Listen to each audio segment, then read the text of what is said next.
बिस्मिल्लाहिर्रहमानिर्रहीम। अस्सलाम वालेकुम। मैं हूँ शाज़िया शेख और वेलकम करती हूँ आपको लजीज़ मसाला किचन में। उम्मीद करती हूँ कि आप सब खैरियत से होंगे और मेरी दुआ है कि अल्लाह ताला आप सबको शाद आबाद रखे और अपने हिफ्ज़ व अमान में रखे। आज हम बना रहे हैं जी बीफ शामी कबाब। बहुत ही रेशेदार कबाब बनेंगे, बहुत मज़े के बनेंगे। आपने वीडियो को फुल वॉच करना है, बिना स्किप किए सारे पॉइंट्स नोट करने हैं और वीडियो के लास्ट तक मेरा साथ दीजिएगा। और चैनल पर न्यू है जनाब तो चैनल को सब्सक्राइब कर दिए, बेल आइकन पर प्रेस करना मत भूलें ताकि आपको आने वाली हर न्यू वीडियो का नोटिफिकेशन सबसे पहले मौसूल हो जाए। और वीडियो को शेयर कर दिया करें अपने फ्रेंड्स एंड फैमिली के साथ, अपनों के साथ। तो चले जल्दी से शुरू करते हैं अपनी इस प्यारी सी रेसिपी को बनाना। तो सबसे पहले जी हमने लिया एक प्रेशर कुकर और इसमें हम थोड़ा सा कुकिंग ऑयल डालेंगे, तकरीबन 2 से 3 खाने के चम्मच। तो इसको थोड़ा सा गर्म कर लेंगे और इसके साथ ही इसमें हम फ्रेश लहसुन जो कि हमने कटिंग कर लिया है ये शामिल करेंगे और इसके साथ 2 से 3 टुकड़े अदरक के शामिल कर देंगे।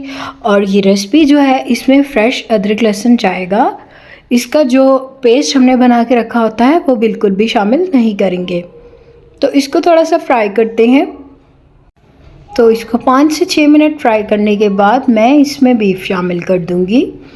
और ये तकरीबन आधा किलो गोश्त है और ये बिल्कुल हड्डी के बगैर वाला गोश्त है। और इसको जी हम फ्राई करते हैं इसमें अच्छे से। और इसको फ्राई क्यों किया है कि इस तरह से जो एक मीट की जो स्मेल होती है वो चले जाती है।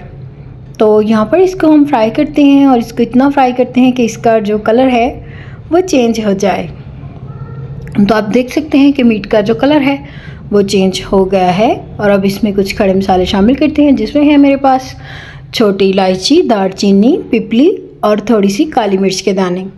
और ये बहुत ही ज़बरदस्त खड़े मसाले हैं इसके टेस्ट के लिए कि जब आप शामी कबाब बनाएं तो उसमें ये मसाले लाजमी ऐड करें। ये शामी कबाबों की जान है, इसके बगैर जो आपके कबाब हैं उनमें जो टेस्ट है वो नहीं आएगा।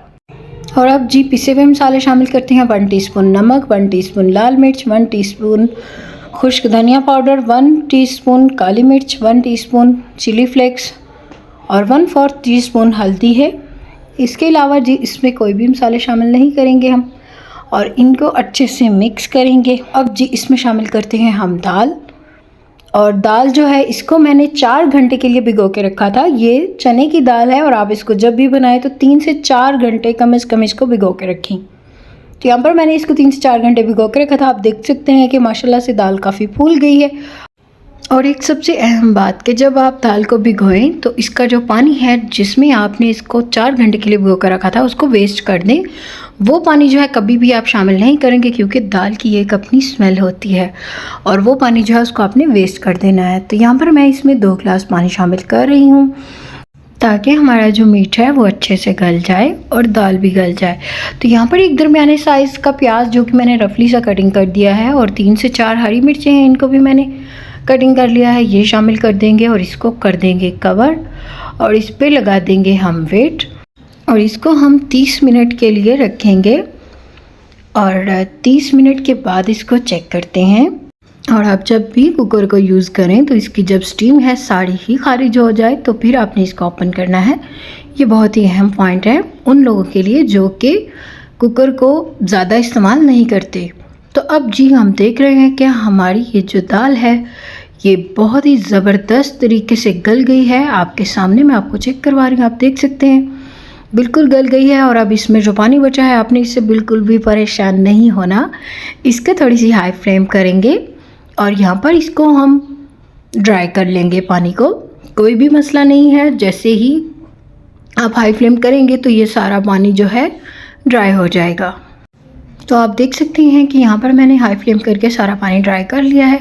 और अब जी हम इसको जो दाल को मैश करते हैं अच्छे से, इस तरह से इसको मैश करना है कि इसका एक स्मूथ सा बैटर बन जाए और इसमें जो मज़ीद हमारे जो मीट हमने इसमें शामिल किया था उसको भी हम मैश करेंगे कि उसके बहुत ही मज़े के रेशे जो हैं वो बन जाएँ। और आप देख सकते हैं कि यहाँ पर मैंने इसको ज़बरदस्त तरीके के साथ मैश कर लिया है।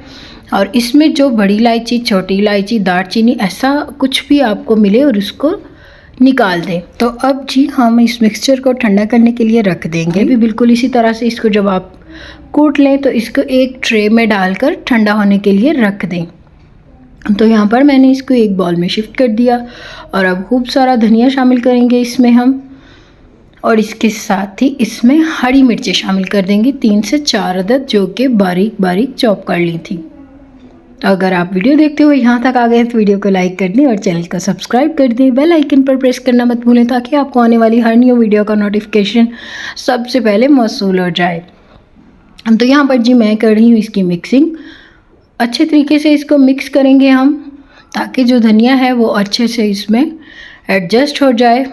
तो जैसे ही धनिया इसमें हमने मिक्स कर लिया, अब डालेंगे जी एक अंडा इसकी बाइंडिंग के लिए, और बहुत ज़रूरी है। और अंडे को इसमें ऐड करने के बाद आपने इसको हाथों से अच्छे से मिक्स कर लेना है।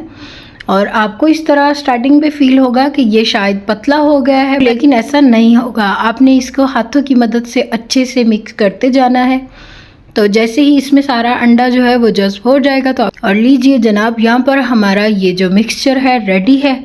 और अब इससे हम बनाते हैं कबाब। और यहाँ पर हमने हाथों को थोड़ा ग्रीसी किया और थोड़ा सा मिक्सचर लेंगे और सबसे पहले इसका आपने बॉल बनाना है। बहुत ही स्मूथ बॉल होना चाहिए, इसमें क्रैक्स बिल्कुल नहीं होने चाहिए। और आपने इसको राउंड में घुमाते जाना है। तो बिल्कुल इसी तरह से आपका जो कबाब है वो बन जाएगा। तो आप देख सकते हैं कि इसमें कोई भी क्रैक्स नहीं है। तो माशाल्लाह से हमने यहाँ पर कबाब बना लिए हैं और अब इनको फ्राई करते हैं। तो हमने लिया एक पैन और इसमें डाला थोड़ा सा कुकिंग ऑयल और इसको जी हमने थोड़ा सा गर्म किया है, बहुत ज़्यादा गर्म नहीं किया। और इसमें कबाब शामिल करते जाएंगे और इनको फ्राई कर लेंगे। और आप देख सकते हैं कि मैंने यहाँ पर इनको अंडा बिल्कुल भी नहीं लगाया, कि अंडे में डिप नहीं किया। और ये बिल्कुल इसी तरह से फ्राई होंगे, बहुत ही ज़बरदस्त फ्राई होंगे। और आपने इसको एक साइड से तकरीबन 2 मिनट के लिए फ्राई करना है और दूसरी साइड से भी तकरीबन 2 मिनट के लिए। तो 4 मिनट में आपका जो कबाब है वो बिल्कुल रेडी हो जाएगा। तो इनको पलटना बिल्कुल भी मुश्किल नहीं है, आप चाहें तो 2 चम्मच की मदद से भी पलट सकते हैं। मुझे इस तरह से ईजी लगा तो मैंने इस तरह से इनको पलट लिया।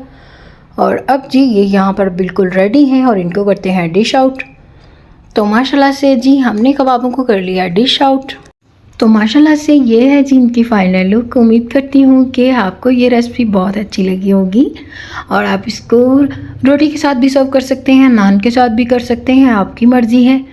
तो आपको ये रेसिपी कैसी लगी मुझे ज़रूर बताइएगा। कमेंट बॉक्स में अपनी कीमती राय का इजहार ज़रूर किया करें। तो अगर आपको लगता है कि मैंने आपको कुछ भी सिखाया है तो वीडियो को लाइक कर दें और चैनल को सब्सक्राइब कर दें। तो यहाँ पर जी मैं आपको चेक करवा रही हूँ। तो आप देख सकते हैं कि माशाल्लाह से इसके रेशे चेक करें, कितने खूबसूरत और कितने मज़े के लग रहे हैं।